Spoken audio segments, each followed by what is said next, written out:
Welcome. Today I want to talk about point location, more specifically building a data structure for point location.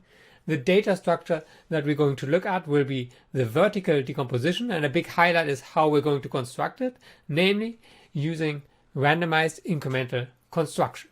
So let's start with an example. So imagine I have some kind of map, and now the question is, where is Peru? So let's try. So maybe Peru is here. And yes, that's correct. So where is Gabon? Let me try. I think maybe here. No, that's Ghana. Here. That's Uganda. That is Gabon. So what algorithmic problem or data structure problem did we have here? So we have a planar subdivision, my map, and I'm clicking into a region of this map, and what I want to know is which region did I click into, and such a query I want to handle efficiently. So let's phrase that once more in terms of planar subdivision. So we have a map, and you will get a location, so you get a position on the map, and you should determine which country this position lies in. And now, of course, if you have a map and one location, then there's not much here that you can do. But the underlying assumption here is that we want to do this query, this question about where a point may lie, that we want to do it over and over again. So we want to query many locations, and that is then the point location problem. We can use this on maps, but generally speaking, it is useful when we're working with planar subdivisions and we need to find points in regions. So one example is also for motion planning. We're going to use somewhere as a subroutine the point location problem. And as part of our motivation is that we're also going to see a great algorithmic technique, namely randomized incremental construction. So point location is a data structure problem because we want to build a data structure on a planar subdivision which allows us for efficient point location queries. So we want to pre-process a planar subdivision in such a way that when we then get a query point Q, that we can efficiently find the face that contains Q. If you think of how we store planar subdivisions, so if you store the planar subdivision in a doubly connected edge list, doubly connected edge lists are good in terms of local operations, but this is more kind of a global query where there's no efficient way of quickly finding that face if you just have the doubly connected edge list. As a recap, so what do we mean by a planar subdivision? We mean the partition of the plane into faces and edges and vertices by non-crossing line segments. And non-crossing means that they might share vertices. So this segment and this segment and this segment shares this vertex, but they don't cross. And the problem that we're considering is a data structure in question. What we're interested in is certainly the query time. I mean, that's what we're saying. We want to have efficient queries. But let's think about what else do you want to have? The more we store, often enough, the faster we can do queries. So there can be a trade-off between query time and space that we use. So the next quantity is a space requirement. And then to a lesser extent, we're also interested in the pre-processing time. So the pre-processing time is not quite as important because as soon as I've built the data structure, I don't care about the pre-processing time. But all of these three quantities, query time, storage requirement, pre-processing time, is what we typically look at when we have a data structure problem like this. So let's think about how to solve this. You might already have some ideas or might already know some suitable data structures. Like you might be thinking of a quad tree or a KD tree. And these are suitable for point location. But it is difficult with these data structures to get a guarantee on the time that it takes to do a query. So we're going to take a different perspective here. And in terms of algorithm design, a good starting point is often to think about the 1D problem. So let's start with that. What is the corresponding one-dimensional problem? And then if you know what the problem is, how do you solve it? Okay, let's make a quiz out of this. So the 1D problem, in the 1D problem, my regions are simply intervals. My query point is just a real number. And now I want to build a data structure so that I can efficiently find the interval that contains my point. So how fast can we do that? Can we do that in order log n time using a linear size data structure, or order log n time but we need a quadratic size data structure? Or maybe we cannot do anything really and always need linear time. The correct answer is A, order log n time using a linear size data structure. We can, for instance, use a balanced binary search tree. We could also simply use a sorted array in this setting. It would have the disadvantage that A, it's not dynamic, B, it will be also more difficult to generalize to 2 dimensions. So that's why I'm naming it the balanced binary search tree here. Okay, so back to what we're trying to achieve. So we now know how to solve the 1D problem. Now the question is, can we reduce our 2-dimensional problem to the 1-dimensional problem? And so what we naturally would do would be to first solve it on one of the dimensions, let's say x, and then try to solve it on the other dimension. And that is actually exactly what we're going to see next. First, we're going to have a look at a simple solution to the point location problem, namely the slab decomposition. So the idea that we wanted to explore was the following. We wanted to reduce a 2-dimensional point location problem to a 1D problem, namely a problem on the x coordinates, solve that with a balanced binary search tree and see how far that gets us. What we're going to see is that the solution that we get in this way is not quite ideal yet, and we're going to see why that is the case, but that will also serve as a motivation of why we will then consider our final solution, the vertical decomposition. Okay, so when we look at the x-coordinates of the planar subdivision, so meaning the x-coordinates of the vertices, what does that actually mean in terms of the geometry of the problem that we're looking at? So what it means is that we're actually drawing vertical lines through the vertices of the planar subdivision. So if we search on the x-coordinates, what we end up with, so if this is our query here, then what we end up with after a search on the x-coordinates is a vertical slab, namely this slab, and that's why it's called slab decomposition. And now we will have to find the location of that vertex within the slab.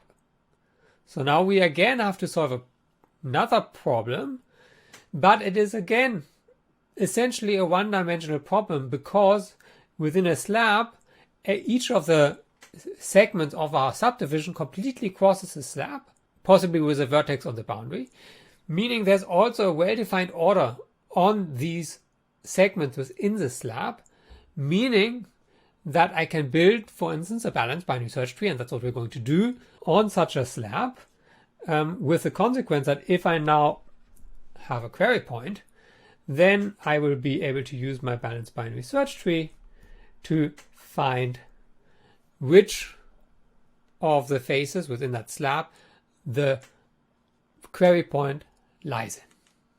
Yeah, so we're going to use a balanced binary search tree on such a slab or strip. So if we know between which 2 edges, so if I know this query point lies between those 2 edges, then I can store with such an edge also the face, let's say like this, and that face is then what I'm going to report for my point location problem. So let's put this together again. We start with a planar subdivision. We build one big balanced binary search tree on the x-coordinates. The leaves of this tree correspond to slabs, and for each slab we again are going to build a balanced binary search tree on the y order. And that's all there is about the slab decomposition. So now if I have a query point like here, what I'm going to do, I'm first going to query my x tree. That will find this slab by following this arrow here. And then within that tree, which is on these regions of the slab, I'm going to search on y, and that will give me this face. So here's again, query on X gives me a slab, query on Y gives me my face. And that's the data structure. Now for data structures, the key two questions that we want to ask is what's the query time and what's the space requirement. We can also ask about the pre-processing time, so you can think about that, but that's right now not what we're interested in, but let's think about query time and space requirement. And let's make this a quiz. So what is the running time of a query on a slab decomposition that stores a subdivision with n edges? And how much space do we need to store the slab decomposition?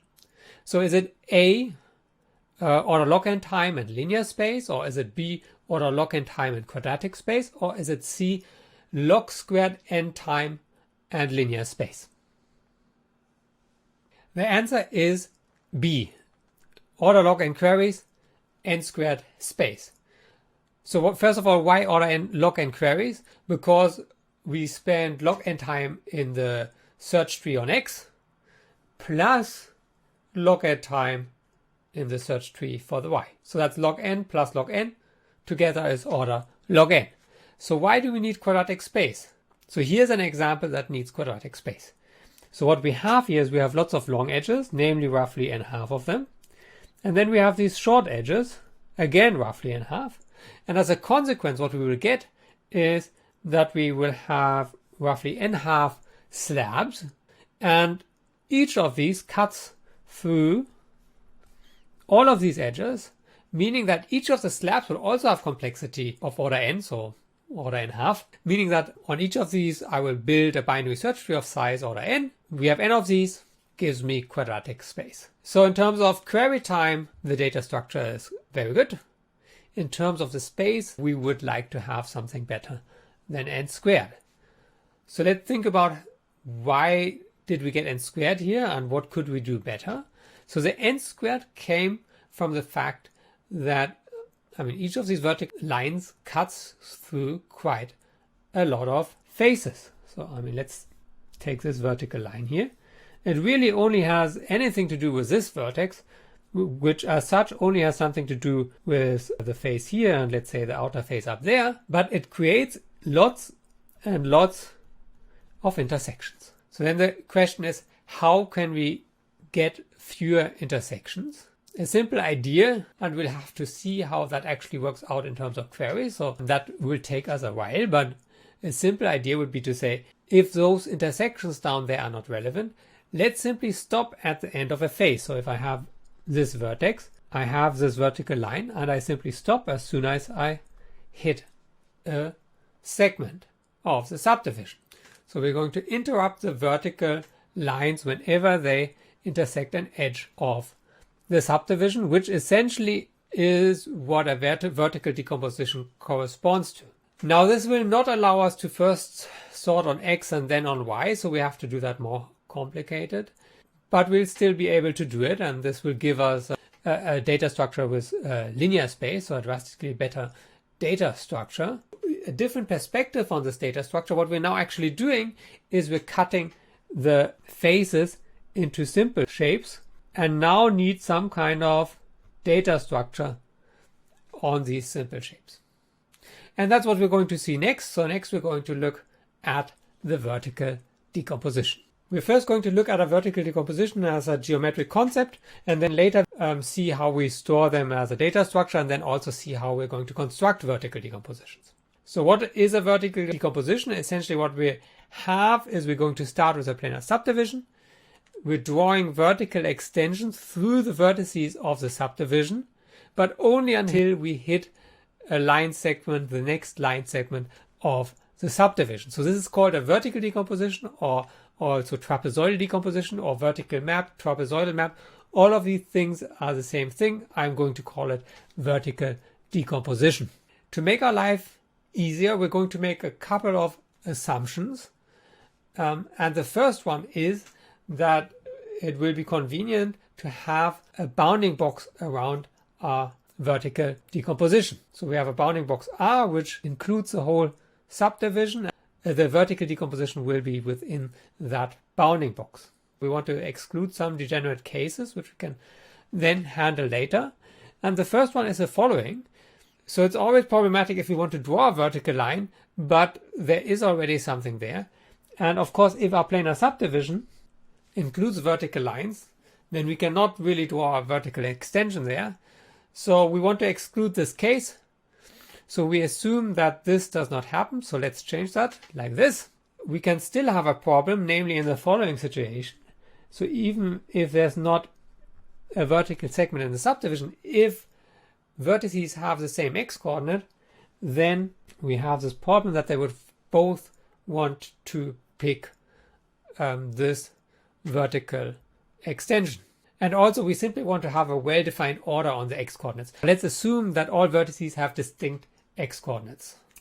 A nice property of the subdivision is that if we look at the faces, there are essentially just two types of faces, namely the following.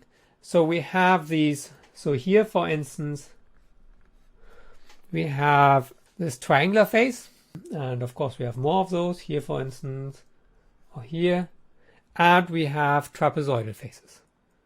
And so they look like this, and we have plenty of those over there. And of course we can see this triangular case as a special case of the trapezoidal case. So we have very simple faces. They have constant complexity, 3 or 4, and we can describe them in the following way. So each face is bounded by a buff from a segment, and we're going to call that the top segment of that face. So that is this segment here.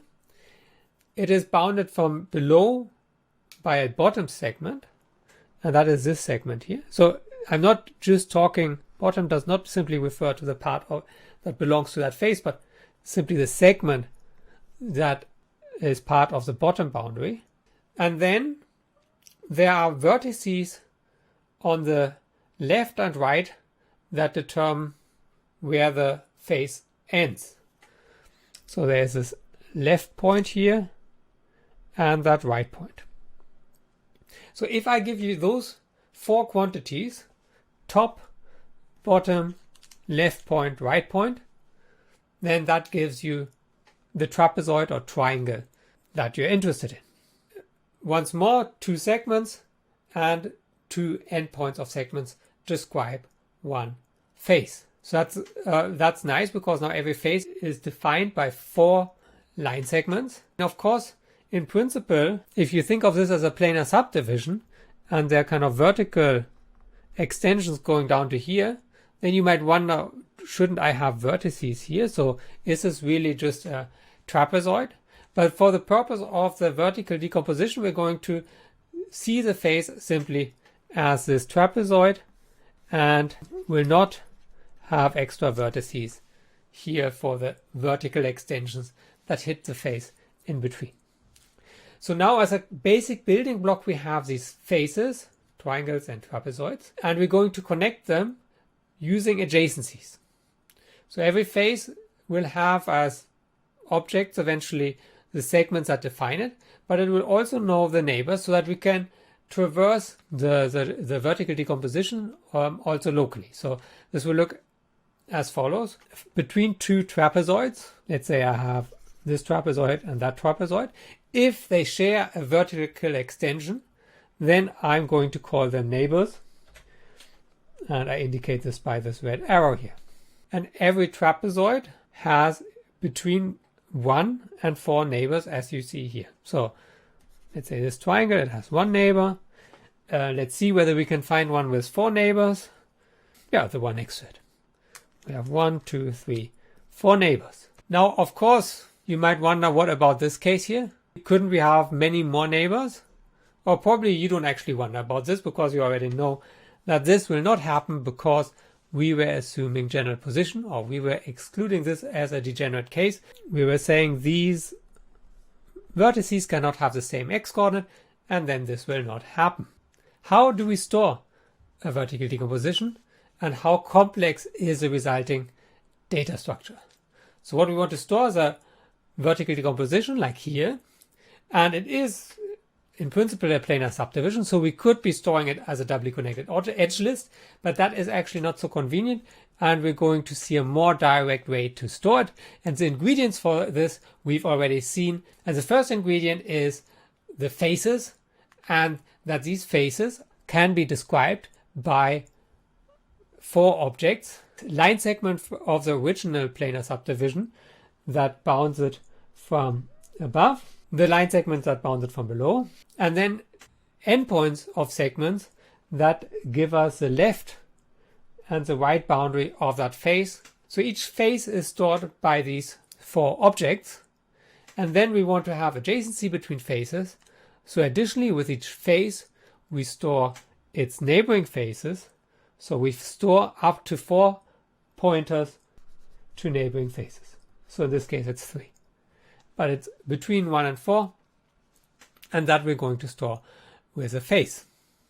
Then with every line segment, so not the vertical extensions but the original line segments, like the bottom one here, we're going to store the face of the original subdivision that it belongs to, and then with each vertex we're simply going to store the coordinates, and that is what we need to store overall. So let's go back to the original problem of point location. So let's assume, and we're not there yet, but let's assume if I give you a query point, we could find the trapezoid that contains that query point, trapezoid or triangle. So given a trapezoid, how do we actually find the face of the original subdivision that this trapezoid belongs to? Okay, so here are 3 options. We store the face with a trapezoid, or we store that information in a hash table, or we access the bottom edge which stores that face. The correct answer is we're going to access the bottom edge, and with every edge of a subdivision we store the face above it, so that edge can tell us which face this trapezoid belongs to. Now let's have a look at the complexity of the resulting data structure. So in particular what we're interested in is how many vertices do we have and how many trapezoids. So let's assume we have n segments as in our original planar subdivision. Then each of these segments, so let's pick one, this one for instance, induces some vertices, namely its original vertices, and also we have these vertical extensions which hit a line segment somewhere, and these give me some more vertices. So for each of my n segments I have 1, 2, 3, 4, 5, 6 vertices, so I have 6 n vertices. That's not quite all yet, because we have additionally this bounding box. So we additionally have this one, that one, and that one, so we have to add that, so that's 6n plus 4. So a subdivision has 6n plus 4 vertices. How many trapezoids do we have? So let's think about that. How can we count trapezoids? If we look, for instance, at the left point of a trapezoid. So let's have a look at the situation here. If I have a segment SI, so this is my segment SI, it has a left endpoint and a right endpoint. The left endpoint of SI can be the left point of 2 trapezoids. In this case, this trapezoid, that trapezoid. The right endpoint of SI, so this one here, it can only be the left point of 1 trapezoid. Of course, there could be another segment here, and then we would have several trapezoids there. But then we could charge those trapezoids to this segment, so we wouldn't have to count it for that one. So to some extent we're overcounting, but an endpoint of a segment as such induces 2 trapezoids for the left endpoint, 1 trapezoid for the right endpoint. So that gives me 3n. Now again, we have to be careful with the bounding box. Because we have a big bounding box around everything, what we will have at the very left, we will have a trapezoid that does not that is not bounded from the left by a segment. It will be bounded by the bounding box. So we get a +1 here. So in conclusion, in terms of complexity, we have 6n plus 4 vertices and 3n plus 1 trapezoids if we have n segments in our subdivision. So next we want to design an algorithm. We're going to do that in the next video for building a vertical decomposition and also building a suitable structure with that vertical decomposition that allows us to do fast point location. As a pre-processing step to this, what we're going to do is going to slightly transform the problem so that we not need to look at a planar subdivision as an input, but a set of line segments. So what do I mean by that? So of course, in principle, the starting point is a planar subdivision and as such a doubly connected edge list. Let's say the one here. We want to instead arrive at a set of line segments. So what we're going to do is with each line segment of the subdivision, we're going to store the face above it. In this setting, I have 3 faces, this face, and the outer face. What I'm going to do is, with every segment here, I'm simply going to look at which face is above. So here the outer face is above. I'm going to store that with that edge. I'm going to store that with that edge. These two will get that face stored with it. And then I have one that uses a face F1. And now we're going to simply interpret this as a set of line segments. To some extent like this here. So you shouldn't think of this that I'm actually kind of putting this in pieces. I mean the endpoints, these 2 line segments still have the same endpoint. It is just that what I want to show here is that we're going to take now a set of line segments as input to the algorithm that we're going to construct next.